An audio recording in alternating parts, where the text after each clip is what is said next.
My dear friends, আসসালামু আলাইকুম। MD Abdullah ব্লগসের পক্ষ থেকে জানাই স্বাগতম।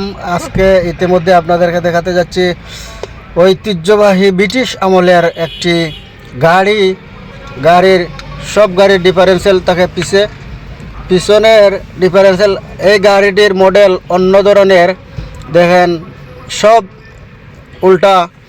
আমাদের বাংলাদেশের সব গাড়ির স্টিয়ারিং ডানে থাকে, কিন্তু এই গাড়ির স্টিয়ারিং বায়ে এবং ক্লাস ব্রেক হচ্ছে মাঝেরটা, ক্লাস হচ্ছে ডানেরটা, অ্যাক্সিলারেটর হচ্ছে বায়েরটা। এই গাড়ির সব কিছু উল্টা। এই গ্লাসটি উঠানো যায় এবং দেখেন গিয়ার বক্স সামনে, ডিফারেন্সিয়াল এটা হচ্ছে ডিফারেন্সিয়াল। ইতিমধ্যে আমরা চলে আসলাম সিলেটের ঐতিহ্যবাহী কিং ব্রিজের নিচে কি আছে আপনাদেরকে দেখাতে চাচ্ছিলাম। এইটা হচ্ছে মিউজিয়াম। এইটা হচ্ছে আপনাদের আতাউল গনি উসমানী সাহেবের চালিত এই গাড়িটি। উনি নিজেই চড়তেন এই গাড়ি। এবং এটা হচ্ছে আলী আমজদ সাহেবের গাড়ি।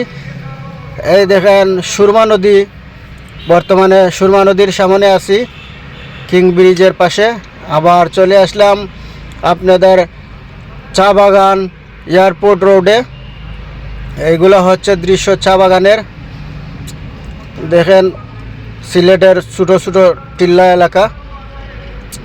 তাই এই গাড়িটির মডেল আবারও দেখাতে চাই। আমরা দেখতে পাচ্ছি ঐতিহ্যবাহী এক গাড়ি, অনেক পুরানো আমলের।